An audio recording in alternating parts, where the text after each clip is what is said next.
Thank you for joining me here on Berean's Corner, the podcast where we go through books of the Bible verse by verse. I appreciate you wherever you may be. Go ahead and grab yourself a glass of water, a cup of tea, a cup of coffee, and let's enjoy this lesson. Open your Bible to Leviticus chapter 22. The title of today's lesson is Sundry Laws and Rules for the Priests. We also will be talking about flawless animals for sacrifice. Leviticus chapter 22, and let's read. Leviticus 22. The Lord said to Moses, "Tell Aaron and his sons to treat with respect the sacred offerings the Israelites consecrate to me, so they will not profane my holy name. I am the Lord. Say to them, for the generations to come, if any of your descendants is ceremonially unclean and yet comes near the sacred offerings that the Israelites consecrate to the Lord, that person must be cut off from my presence. I am the Lord. If a descendant of Aaron has an infectious skin disease or a bodily discharge, he may not eat the sacred offerings until he is cleansed. He will also be unclean if he touches something defiled by a corpse or by anyone who has an emission of semen, or if he touches any crawling thing that makes him unclean, or any person who makes him unclean, whatever the uncleanness may be. The one who touches any such thing will be unclean till evening. He must not eat any of the sacred offerings unless he has bathed himself with water. When the sun goes down, he will be clean, and after that he may eat the sacred offerings, for they are his food. He must not eat anything found dead or torn by wild animals, and so become unclean through it. I am the Lord. The priests are to keep my requirements so that they do not become guilty and die for treating them with contempt. I am the Lord who makes them holy. No one outside a priest's family may eat the sacred offering, nor may the guest of a priest or his hired worker eat it. But if a priest buys a slave with money, or if a slave is born in his household, that slave may eat his food. If a priest's daughter marries anyone other than a priest, she may not eat any of the sacred contributions. But if a priest's daughter becomes a widow or is divorced, yet has no children, and she returns to live in her father's house as in her youth, she may eat of her father's food. No unauthorized person, however, may eat any of it. If anyone eats a sacred offering by mistake, he must make restitution to the priest for the offering and add a fifth of the value to it.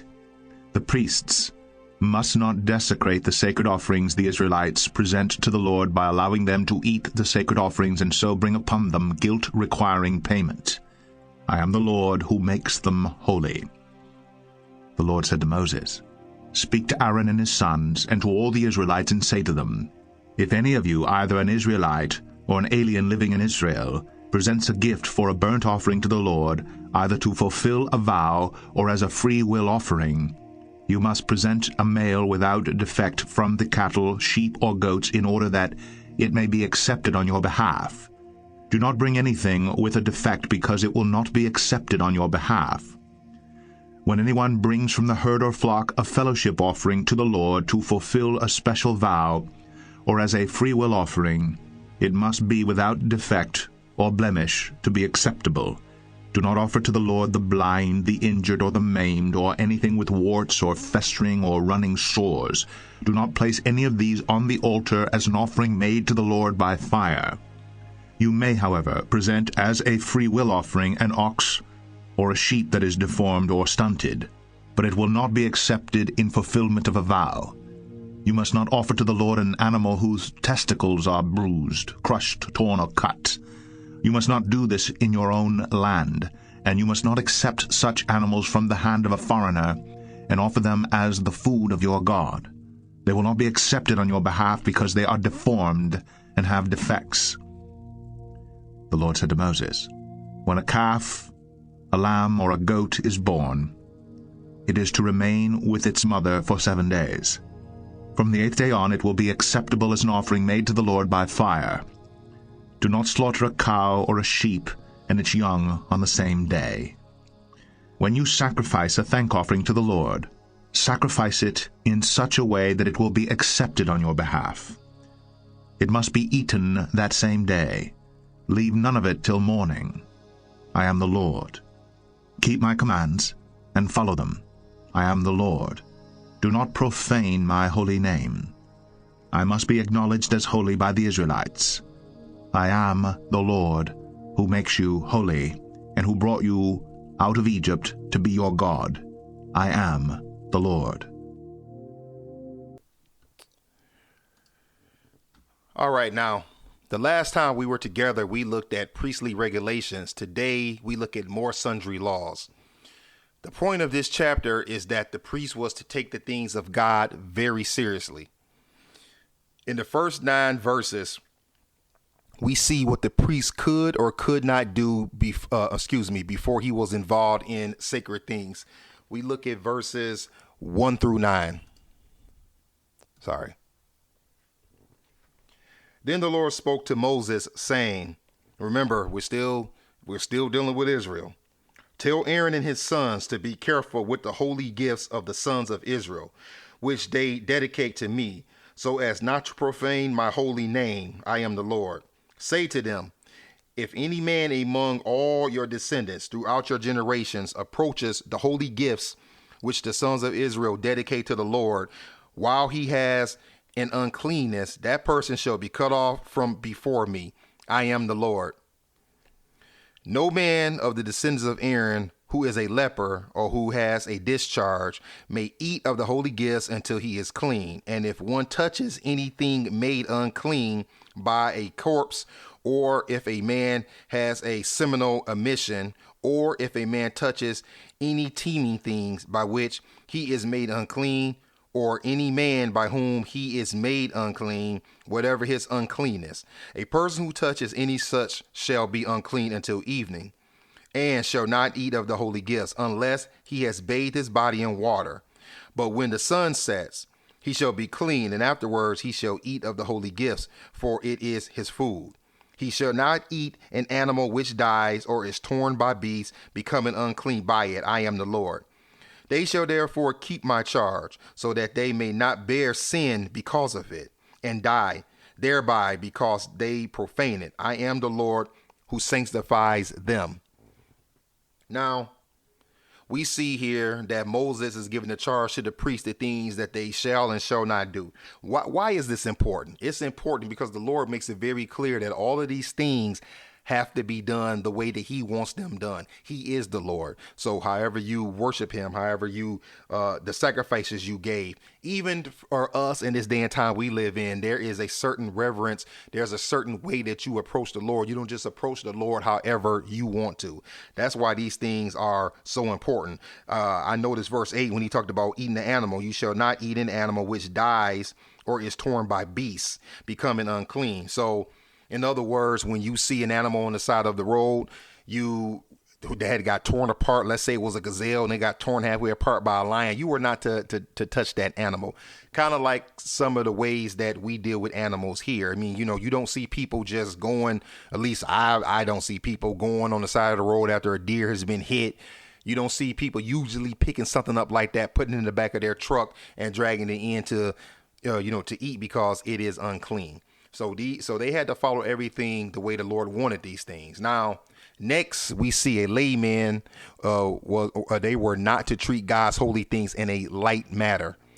I should say. Verses 10 through 16. No layman, however, is to eat the holy gifts. A sojourner with the priest or a hired man shall not eat the holy gift. But if a priest buys a slave as his property with his money, that one may eat of it, and those who are born in his house may eat of his food. And if a priest's daughter is married to a layman, she shall not eat of the offerings of the gifts. But if a priest's daughter becomes a widow or divorced and has no child and returns to her father's house, as in her youth, she shall eat of her father's food, but no layman shall eat of it. But if a man eats a holy gift unintentionally, then he shall add to it a fifth of it and shall give the holy gift to the priest. And they shall not profane the holy gifts of the sons of Israel, which they offer to the Lord. and so cause them to bear punishment for guilt by eating their holy gifts. For I am the Lord who sanctifies them. Now, that word layman, Hebrew 21:14 means to be a stranger. So that's what it means to be a layman, just in case you were wondering. Remember, these things had to be done in the order, the way the Lord wanted these things. Now, next we will be looking at flawless animals for sacrifice. Now, first we notice whom the Lord is speaking to. Notice verses 17 through 18. Then the Lord spoke to Moses, saying, speak to Aaron and to his sons and to all the sons of Israel. Let's be clear. We see who the Lord is speaking to. He is speaking to the sons of Israel. Second, any offering given to God had to be without defect. We notice this in verses 18 through 25. Speak to Aaron and to his sons and to all the sons of Israel, and say to them, any man of the house of Israel or of the aliens in Israel who presents his offering, whether it is any of their votive or any of their free will offerings, which they present to the Lord for a burnt offering, for you to be accepted, it must be a male without defect from the cattle, the sheep, or the goats. We see that, right? Very clear. Whatever has a defect, you shall not offer, for it is not to be accepted for you. And when a man offers a sacrifice of peace offerings to the Lord to fulfill a special vow, or a free will offering of the herd or of the flock, it must be perfect to be accepted. There shall be no defect in it. Very, very clear. It had to be perfect, no defect in it. It couldn't have a crooked eye, one eye, limp legs, hobbling. It had to be perfect. Those that are blind or fractured or maimed or having a running sore or eczema or scabs, you shall not offer to the Lord, nor make of them an offering by fire on the altar to the Lord. In respect to an ox or a lamb which has an overgrown or stunted member, you may present it for a freewill offering, but for a vow it shall not be accepted. So you can do the freewill offering, but not for a vow. Also, anything with its testicles bruised or crushed or torn or cut, you shall not offer to the Lord or sacrifice in your land. Nor shall you accept any such from the hand of a foreigner for offering as the food of your God, for their corruption is in them. They have a defect, they shall not be accepted. So the Lord is very clear. He wanted everything to be perfect. Perfect as perfect can be, right? Then third, other mandates for sacrifices. We see this in verses 26 through 33. Other mandates for sacrifices. Then the Lord spoke to Moses, saying, when an ox or a sheep or a goat is born, it shall remain 7 days with its mother, and from the 8th day on it shall be accepted as a sacrifice of an offering by fire to the Lord. It must remain with his mother, basically, so it could suckle at his mother and kind of get that warmth and get that togetherness with his mother before it was used for a sacrifice. But whether it is an ox or a sheep, you shall not kill both it and its young in 1 day. So you're not supposed to do it in 1 day. And when you sacrifice a sacrifice of thanksgiving to the Lord, you shall sacrifice it so that you may be accepted. It shall be eaten on the same day. You shall leave none of it until morning. I am the Lord. So you had to eat the sacrifice that day. The Lord is very clear. That day, there were no leftovers. There was no doggy bags. It had to be done that day. Verse 31. So you shall keep my commandments and do them. I am the Lord. And you shall not profane my holy name, but I will be sanctified among the sons of Israel. I am the Lord who sanctifies you, who brought you out of the land of Egypt to be your God. I am the Lord. And once again, we see that the Lord reminds the children of Israel who he is and where he brought them from. The Lord wants to always keep it in the front of their mind that he is the God that brought them out of the land of Egypt. All right, people, that brings us to the end of Leviticus chapter 22. I hope you enjoyed it. Remember, you can check out my website where you can get this podcast, bereanscorner.buzzsprout.com. If you go over there and you go to my Buzzsprout page, you can get a transcript and read along if you want to with all of the lessons. Also, go over to our YouTube page, Berean's Corner. Like I always say, you know that it's mine because you'll see the guy with the praying hands and the dark background. If you look in the description page there, you will see the link tree and everywhere else that we can be found. I hope that this day finds you blessed. I hope that it finds you in good spirits. And as always, I'm praying for each and every one of you. And as I always ask, I want you to do the same for me. That is all for now. God bless.